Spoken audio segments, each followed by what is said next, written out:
Welcome to Kenya! We are currently located about 50 kilometers north of the world famous Masai Mara. And for the past 2 weeks we have lived here in the middle of the African bush. Exactly. Yeah, that's the name. Holy, and it's big! But in this video we will show you what it feels like to live side by side with wild animals. I was peeing and then I heard a... You will learn more about the Masai, a group of indigenous people who have lived here in the African savanna for many centuries. The Masai Bank. This is Masai Bank. Yeah, because this is our ATM. And by the end of it, you will understand how spending a few weeks here in the African bush can really change your perspective on life. I'm slowly getting used to showering with only 3 liters of water, which means that involuntarily I've become a water conservation specialist. Our adventure this time began at the gate of a small bush camp in the heart of African savanna. For the next weeks, this is gonna be our home. Yeah, the place is called Smiling Bush Peak, and we'll show you around. As we walked through the gate, we were greeted warmly by the camp's caretaker. I really love the fact that all the people working here, they're locals, they're Masai. Yeah. This is William. Yes. Actually, it's my name. How are you, William? Fine, thank you. With our heads full of excitement, we followed William to the property. He showed us the facilities and guided us to our tent. Yet, unlike most hotels and guest houses we have visited, the stay here started with a long briefing, full of information and warnings that quickly wiped the smiles of our faces. It was quite scary to hear the workers say that every time you walk around, you have to watch up and down and look for Spiders and snakes and... There's no fence, there's nothing else. And that the wild animals can actually come to the property. Yes, this here was the real deal. And whether we liked it or not, for the next 2 weeks, we were living side by side with wild nature. Of course, we want to see the wild animals, but you want to be somewhat safe. And although I'm pretty sure it was more of a cultural thing. So, you never go to a battle fighting with the lions if you are a coward. Then having to learn how to use Masai weapons as part of our induction definitely did not boost our confidence. So this one, we call it a spear in the Masai land, used for protection. Okay, I might have not been completely honest. Like that. Woo! Because learning how to throw the spear was actually pretty awesome. What a beautiful throw! Ah! Nice one! Wonderful! By the time we finished our training, it was already late. And for me, it was the first true African sunset. This place is so freaking lovely. It was so beautiful that I forgot about everything that had just happened. However, as the night fell, we once again remembered where we were. Because in the dark, we always needed to be accompanied by a Masai warrior. Yes, even when just visiting the bathroom. On the following day, we woke up with the sun. What you doing? I'm making breakfast, eggs and toast. And while cooking, we had our first encounter with the wildlife.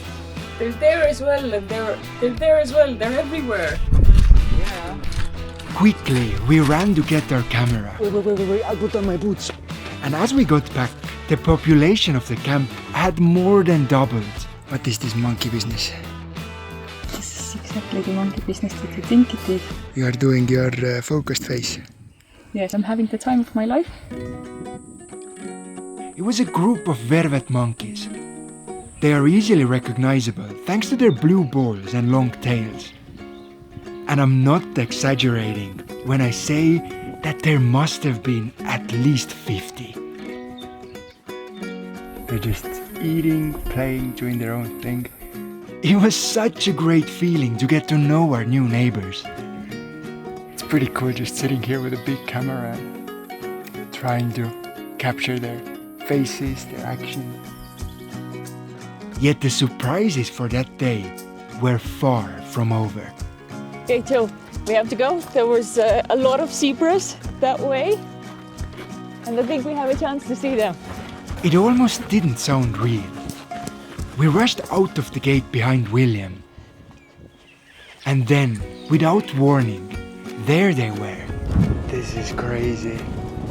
My brain was having trouble understanding what I was seeing. Almost like horses, but painted in strange patterns. A group of zebras, grazing just meters away from us. One of them, not even a week old. And then, a wildebeest, tall and majestic. We felt high, overrun by happiness. Oh my God. That was amazing. So brilliant. Like, I loved when I asked William, what does it make him feel? And he was like, that's every morning. We have zebras, we have wildebeest, sometimes elephant, giraffe. And we are there like, whoa, look at that. Thank you so much. Thank you so much. Thank you so much. Yeah, that was amazing. Amazing. We couldn't believe our ears when William pretty much promised Big five, we have 11 lion, buffalo, cheetah. that during our time in the bush, we would come face to face with even more amazing animals. And in what seemed like a blink of an eye, half of the day had slipped through our hands. However, starting from this overwhelming moment of happiness, something slowly began changing deep within us. One small step at a time, we started adjusting to our new environment. It's just like the nature documentaries about Masai Mara and about Kenya. Look at that, acacia trees. And in just few days, we were fascinated by everything that surrounded us. They're so soft and fluffy when it... I heard you say soft and fluffy. I was like, what is this guy talking about? Yes, of course, he's touching the trees. From trees to bugs and butterflies. So how long have you been sitting here? 30 minutes only, not too long. It felt like we were children once more. We could spend hours on end looking for signs of animals. You can see elephant poop, that's giraffe poop. And even more, trying to capture them on camera. There is a problem though, since acacia trees are everywhere. Whenever you sit, you might end up with one of those in your bum. Even the dark nights no longer seemed scary. We have two Masai with us and they're taking us on a little nightly walk. Turns out it was almost like a different working shift in a big factory. Because instead of the cheeky monkeys, trees are just full of push babies. So cute animals, like big wide eyes, and they jump like meters. There's so many, I can't believe it. Time passed quickly. And during all of this, the only sign of other humans were the few workers in the camp. And of course, the ringing of distant bells. Because after all, we were in the heart of Masai land. Another thing that comes together with living next to Masai are those buggers there. And I know, like, they're cows, why should I chase them away? But the problem is, when they poop, the bush camp, it just turns into a mayhem of flies. So, pardon my French, but...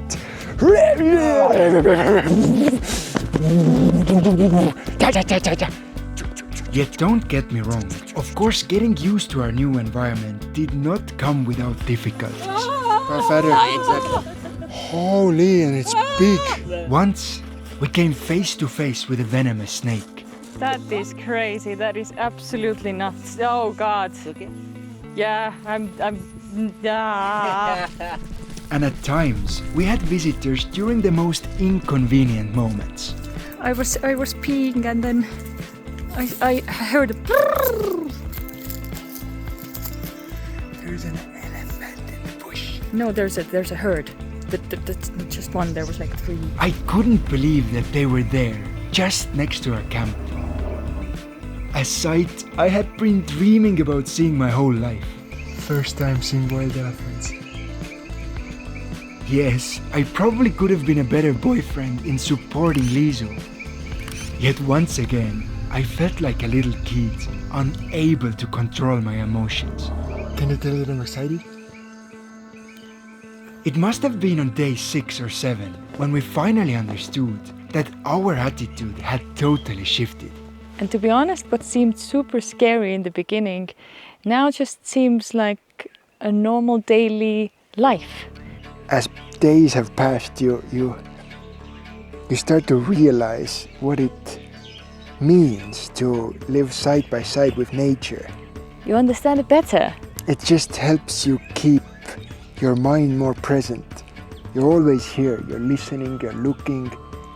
Yeah, it's weird to say, but I feel every day my mental health just getting better and better because I'm in a moment. I'm focusing on the now. I don't worry about a job interview or I don't worry about a doctor's appointment. I'm just here.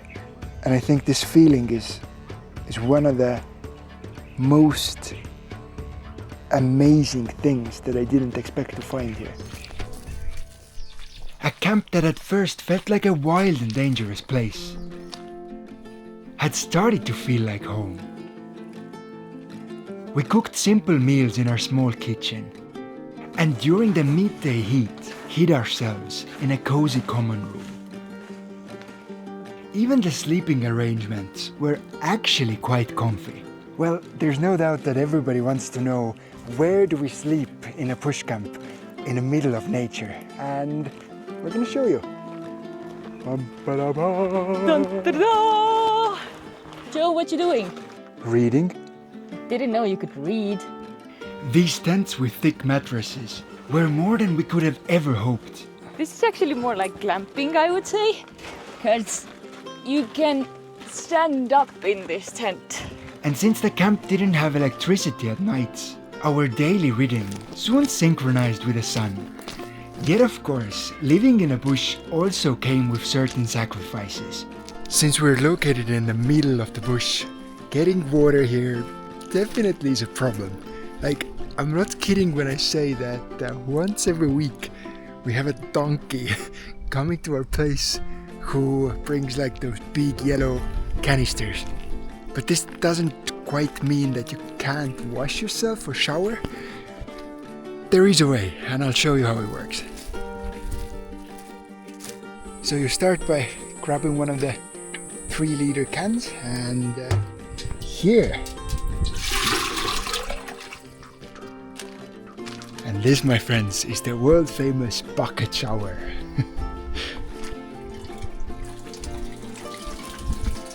And of course, no shower is ever complete without you dropping your underpants in the same bucket and doing what winemakers used to do a couple of hundreds of years ago. Because how else are you supposed to wash your clothes, right? After having done it 3 times now, I can confirm that you pretty much only need 3 liters to feel clean, to properly wash your body. Similar inconveniences could be met while using the bathroom. And this here is called the dry toilet. So when you need to do your business, you do it there, and once it's done, you cover it with this dry sawdust. And of course, the lack of water also made my least favorite thing even more annoying. Because we had to use the so-called 2-bucket system, which meant reusing the water for all the dirty dishes. I'm a little bit afraid to show me washing dishes, because then I'm gonna go home and my mom is gonna be like, Joe, you're a master class of cleaning dishes, so go ahead into the kitchen.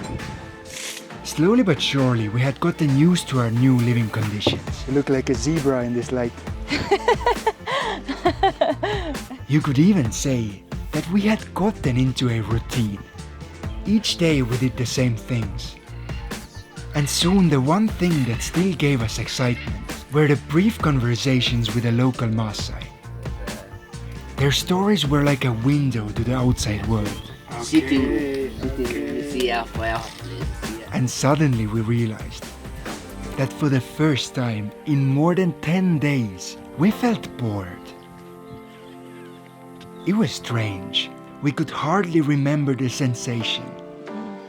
But there it was. The restlessness, twisting and turning in a hammock like it was full of rocks. But deep down, we knew exactly what needed to be done.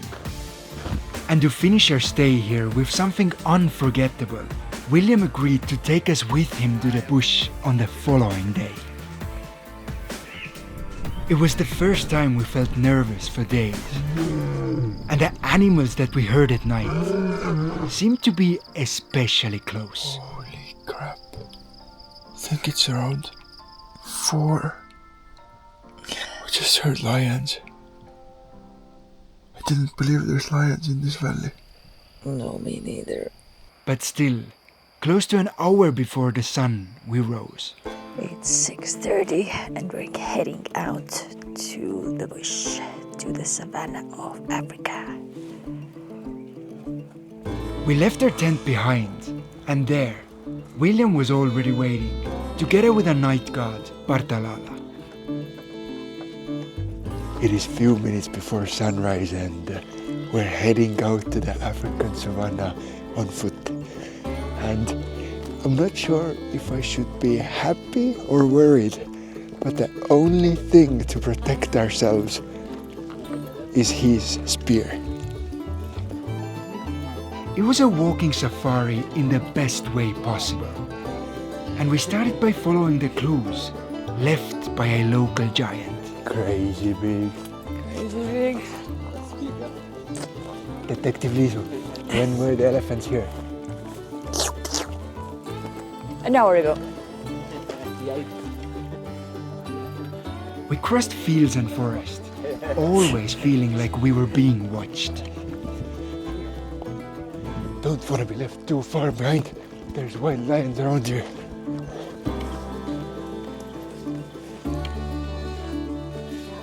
Yet the one thing I did not expect was how much we learned about Masai, the people who have lived here for centuries.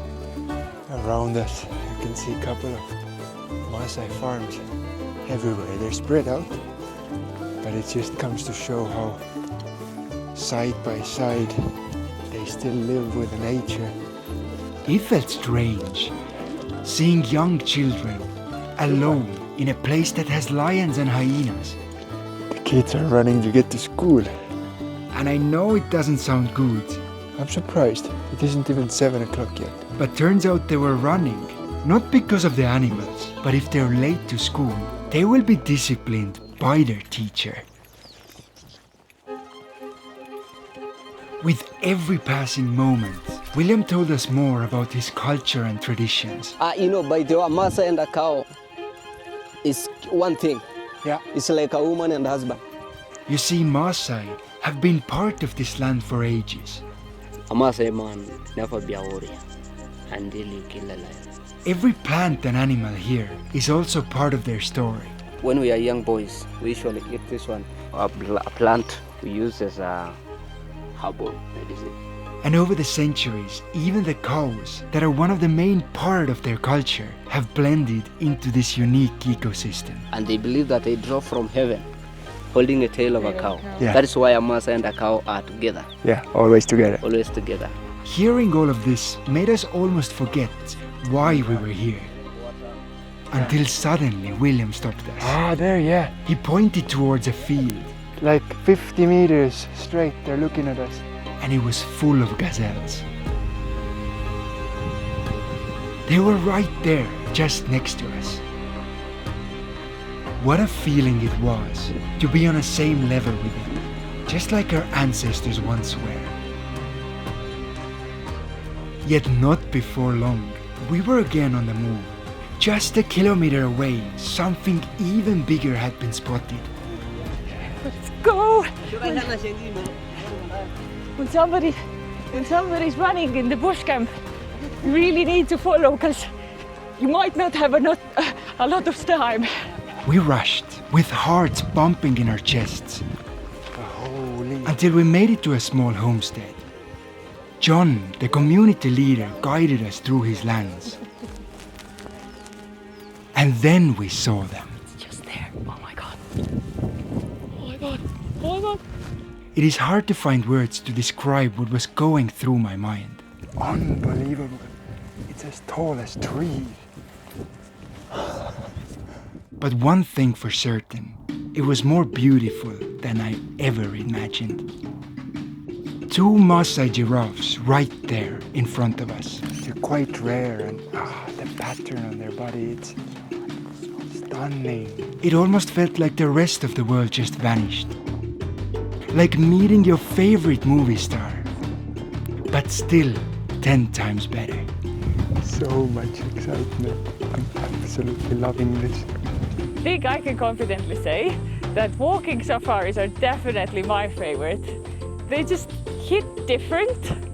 Back in the camp, we finished the day with a bonfire. It was hard to accept that we had been here in the bush for 2 weeks. Yes, we had learned much about ourselves and even more about the nature around us. Yet when we once again found ourselves sharing stories with William next to the fire, it became obvious that we had gotten one thing terribly wrong. When you see a snake, what do? I step on the head and the tail. Snakes are not an animal to fear. Yes, we had spent 14 days in a wild, but in no way did we live like locals. Their lives, as we had found out, are even more extreme. And for this very reason, in the next video, we want to bring you along to a true Masai village. To meet some of the bravest people on earth. Have you ever killed a lion? Completely, you cannot be a Masai Moran if you haven't killed a lion. Friends, thank you for watching. And we hope to see you back on the channel next Thursday, in a little bit less than a week.